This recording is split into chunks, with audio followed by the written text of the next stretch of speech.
আল্লাহ তাআলার আরশে যখন নূর ছিল, ওই আরশে আজিমের নূর আদম আলাইহিস সালামের কপালে দিয়ে দিলেন। সুবহানাল্লাহ। আদম আলাইহিস সালামের কপালে আমার নূর, নবীজির নূরটা কপালে চমকায়। আমার আল্লাহ তাআলা আদমের কপাল থেকে নূরটা মা হাওয়ার পেটে দিয়েছে। সুবহানাল্লাহ। নবীজির নূরটা মা হাওয়ার পেট থেকে আবার শীস আলাইহিস সালামের কপালে, শীস আলাইহিস সালামের কপাল থেকে আবার নূহ আলাইহিস সালামের কপালে, নূহ আলাইহিস সালামের কপাল থেকে আবার ইব্রাহিম নবীর কপালে। আল্লাহু আকবার। ইব্রাহিম নবীর কপাল থেকে এইভাবে আস্তে আস্তে আস্তে আস্তে ঈসা নবীর কপালে, ঈসা নবীর কপাল থেকে আবার এইভাবে আস্তে আস্তে ও গ্রামের মুসলমান, যখন আব্দুল্লাহর কপালে চলে আসলেন, আমার নবীর পিতা আব্দুল্লাহ যখন মদিনার শহর দিয়া যায়, মক্কার পাশ দিয়া যায়, ওই কাবার পাশে একটা মহিলা ছিল। ওই মহিলার নাম হচ্ছে উম্মে কাতাল। কি নাম? উম্মে কাতাল। ওই মহিলাটা নিয়ে কয়, আব্দুল্লাহ তুমি আমারে বিবাহ করবানি? আব্দুল্লাহ বিয়া করে উম্মে কাতাল, আমার বিবাহ তো আমিনার সাথে ঠিক হয়ে গেছে। সুবহানাল্লাহ। আমার বিবাহ কার সাথে ঠিক হয়ে গেছে? আমিনার সাথে ঠিক হয়ে গেছে। বলেন তো কেন? ওই নূরটা আব্দুল্লাহর কপালে চমকাইতেছে। ওই নূরটা উম্মে কাতাল দেখে তারপর তার পেটে ওই নূরটা নেওয়ার জন্য বিবাহের প্রস্তাব দিয়েছে। আব্দুল্লাহ ডাক দিয়া কয়, উম্মে কাতাল আমার বিবাহ তো আমিনার সাথে ঠিক হয়ে গেছে, আমি তো পারবো না। আবার একটু সামনে গেলেন, একটু সামনে যাওয়ার পর আরবের সুন্দরী সুন্দরী নারীরা ডাক দিয়া বলেন, আব্দুল্লাহ তোমার কপালে তো এত সুন্দর একটা নূর দেখা যায়, ওই নূরের কারণে আমি তোমাকে বিবাহ করতে চাই। আব্দুল্লাহ ডাক দিয়া কইলে, না আমার বিবাহ ঠিক হয়ে গেছে আমিনার সাথে। ও নারীরা রে, আমি চাইলে তো তোমাদের কি বিবাহ করতে পারি না। যখন আব্দুল্লাহ চলে গেলেন, আব্দুল্লাহ যখন চলে গেলেন মা আমিনার ঘরে, বিবাহ হয়ে গেলেন। বিবাহের পর 3 দিন 3 রাত থাকলেন আব্দুল্লাহ এবং আমিনার ঘরে। 3 দিন 3 রাত থাকার পর আমার নবীর পিতা আব্দুল্লাহর কপাল থেকে এবার নূরটা চলে গেছে। বলেন তো কার পেটে চলে গেছে? মা আমিনার পেটে চলে গেছে। সুবহানাল্লাহ। বন্ধুরা আমার, ভাইরা আমার, যখন মা আমিনার পেটে আমার নূর নবীর নূর চমকায়, এইভাবে 1 মাস 2 মাস 3 মাস যাইতে যাইতে 10 মাস চলে গেল। জান্নাত থেকে ইব্রাহিমকে আল্লাহ পাঠাইছেন, ইব্রাহিম যাও আমার নবীর মাকে গিয়ে খবর দিয়ে আসো, মা আমিনাকে গিয়ে খবর দিয়ে আসো। আর 1 সপ্তাহ পরে রহমতের নবী দুনিয়াতে আগমন করবে। ইব্রাহিম নবী চলে আসলেন মা আমিনার ঘরে। তখন তো পর্দার কোনো ইয়া ছিল না, পর্দার হুকুম নাই। তখন কি পর্দার হুকুম নাই। এবার যখন ইব্রাহিম আলাইহিস সালাম মা আমিনার ঘরে চলে গেলেন, যাওয়ার পর মা আমিনা বলতেছেন, তুমি কে গো? তোমাকে আমি চিনলাম না। ইব্রাহিম নবী ডাক দিয়া কয়, আমিনা আমি হচ্ছে ইব্রাহিম, আল্লাহ আমাকে জান্নাত থেকে পাঠাইছেন তোমাকে জানানোর জন্য। আর মাত্র 7 দিন পরে রহমতের নবী দুনিয়াতে আগমন করবে। আল্লাহু আকবার। এই কথা তিনি বলে তিনি চলে গেলেন। তারপর 12 রবিউল আউয়ালের চাঁদ,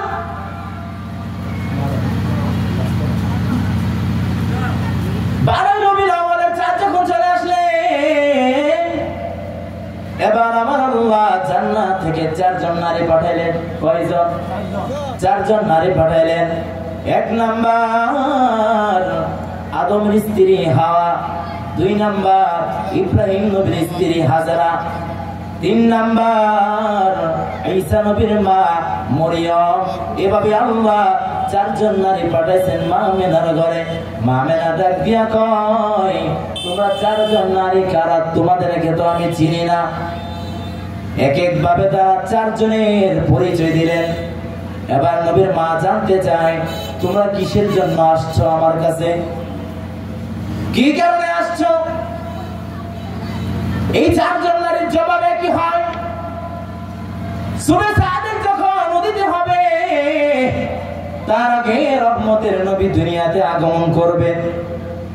দুনিয়াতে আগমন করবেন, কিন্তু তার আগে এই রহমতের নবীর খেদমত করার জন্য আল্লাহ আমাদেরকে জান্নাত থেকে পাঠাইছেন। আল্লাহু আকবার বলেন। যখন নবীজি সাল্লাল্লাহু আলাইহি ওয়াসাল্লাম দুনিয়াতে আগমন করলেন, মা আমেনা ডাক দিয়া কয়, ও দুনিয়ার নারী, আমার নবী, আমার নূর কলিজার টুকরা দুনিয়াতে আগমন করার আগে আমি যখন কুয়া থেকে পানি আনতে যাইতাম, কুয়ার পানিগুলি আমি নবীর মা আমেনাকে দেখা ওই কুয়ার মধ্যে যখন আমি রশি ফালাইতাম, ওই রশি ফালানোর আগে কুয়ার পানি আমার হাতে অটোমেটিক উঠা যাইতো। আল্লাহু আকবার। আমি যখন মক্কার পাশ দিয়ে যাইতাম, আমার পায়ের নিচে পাথর থাকতো, পাথর। ওই পাথরগুলি নবীজির কারণে তোলার চেয়ে নরম হয়ে যাইতো। আল্লাহু আকবার বলে। আমি যখন খাবার খাইতে যাইতাম, ঘুমে আসতো না, সুন্দর মতো খাবার খাইতে পারতাম। যখন আমি ঘুমাইতে পারতাম, একবার ডাইনে একবার বামে না, আমি সুন্দরভাবে ঘুমাইতে পারতাম, কোনো সমস্যা হতো না। কিন্তু আজ আমার আল্লাহ তাআলা ছেলে মেয়েদেরকে মা বাবার প্রতি ভালোবাসা কেন দিয়েছেন? কারণ জন্মের সময় মার অনেক কষ্ট হয়, ঠিক নেই? খাইতে গেলে খাইতে পারে না, হাঁটতে গেলে হাঁটতে পারে না, ঘুমাইতে গেলে একবার ডানে একবার বামে ঘুমাইতে পারে না। কিন্তু বাংলার মুসলমান বলতো, আমার নবীর জন্ম মুবারকের আগে যে মুআজিজা ছিল, ওই মুআজিজা বর্তমান কোন নারীর পাওয়া যাবে নাকি? পাওয়া যাবে? তাহলে আমার নবীর সাথে তাহলে সাধারণ মানুষের তুলনা হলো কিভাবে? জন্মের আগেই নবীজির সাথে তুলনা হয় নাই, মায়ের সাথে তুলনা হয় নাই, আর তারা আমার নবীর সাথে তুলনা দেয়। নাউজুবিল্লাহ বলেন। বন্ধুরা আমার, ভাইরা আমার, এবার আমার নবীর দাদা আব্দুল মুত্তালিব রাতে ঘুমাইছেন। সুবে সাদেক হয়ে গেল। নবীজি জন্ম হওয়ার পর কাবার দিকে তাকায় দেখে কাবা ওই মা আমেনার ঘরের দিকে হেলান দিয়ে দিয়েছে। সুবহানাল্লাহ বলে।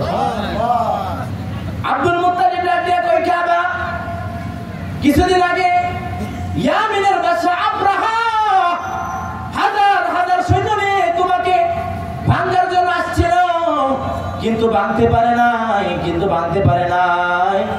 কিন্তু আজ রাতেই তো তুমি নিজে নিজে ভেঙে গেলা। কারণটা কি? কাবার জবান আল্লাহ করে দিলেন। কাবা বলেন, আব্দুল মুত্তালিব, তোমার তো কোনো খবরই নাই। এই দুনিয়াতে রহমতের নবী আগমন করেছেন, আমাকে কেউ ভাঙে নাই। ওই রহমতের নবীর কারণে আমি মা আমেনার ঘরের প্রতি হেলান দিয়ে রইলাম। সুবহানাল্লাহ। এটা কাবা ঘর হয়েও নবীজি সাল্লাল্লাহু আলাইহি সাল্লামকে সম্মান করে কাবা ঘর। সুবহানাল্লাহ। দৌড়ায়া মা আমেনার ঘরে চলে গেলেন আব্দুল মুত্তালিব। ডাক দিয়ে বলতেছেন, আমেনা, আমার নাতিকে আমার কোলে দাও। কোলে নিলেন। কোলে নিয়ে আব্দুল মুত্তালিব দৌড়ায়া আরবের দিকে চলে গেলেন। কুরাইশদেরকে গিয়ে বলতেছেন, ও কুরাইশবাসী, তোমরা কি জানো আজকে তো রহমতের নবী দুনিয়াতে আগমন করছে? আল্লাহু আকবার। এবার বলতেছেন, কিছুদিন পরে তোমাদেরকে আমি দাওয়াত দিয়ে গেলাম, ওই দাওয়াতে তোমরা থাকবা। একটা বকরি জবাই করলেন আব্দুল মুত্তালিব। তারপর সবাইকে খাওয়া দাওয়া করাইলেন। খাওয়া দাওয়া করে সবাই যখন বাইরে বসলেন, আব্দুল মুত্তালিব আমার নূর নবী সাল্লাল্লাহু আলাইহি ওয়াসাল্লামকে নিয়ে বাইরে চলে গেলেন। কে বলতেছেন, ও কুরাইশবাসী, বলো তো, বলো আমার নাতির নামটা কি রাখতে পারি? আল্লাহু আকবার। আমার নাতির নামটা কি কি রাখতে পারি? তারা বলতে লাগলেন যে আমরা তো মূর্তির সাথে মিলাইয়া নাম রাখি, আব্দুল উজ্জা, এভাবে খ্রিস্টানদের মতো নাম রাখি। এবার আব্দুল মুত্তালিব বলেন, না, আমার নাতির নামটা হবে মুহাম্মদ। সুবহানাল্লাহ, আমার নাতির নামটা কি হবে? মুহাম্মদ। আর মুহাম্মদ নাম হচ্ছে, অর্থ হচ্ছে প্রশংসিত। কি? প্রশংসিত। আর আব্দুল মুত্তালিব বলেন, আমার নাতি যখন বড় হবে মানুষ তাকে সম্মান করবে, মানুষ তাকে কি সম্মান করবে। আর আমরা নূর নবীজি সাল্লাল্লাহু আলাইহি সাল্লামকে কত পরিমাণ সম্মান করি, হ্যাঁ সম্মান করি না আমরা? দাঁড়ায় কে আপনি ঠিক নেই? বন্ধুরা আমার, ভাইরা আমার, খাওয়া দাওয়া করে এলেন, নাম রাখলেন, চলে গেলেন সবাই। এবার মা আমেনা আমার নূর নবীজি সাল্লাল্লাহু আলাইহি ওয়াসাল্লামকে নিয়ে কাবার পাশে বসে আছেন। কাবার পাশে বসে আছেন। কাবা থেকে 80 মাইল দূরে হচ্ছে তায়েফ ময়দান। 80 মাইল দূরে হচ্ছে কি তায়েফ ময়দান। আর কাবা থেকে ছোট্ট ছোট্ট শিশুদেরকে নিয়ে ওই তায়েফ ময়দানে তারা বড় করে।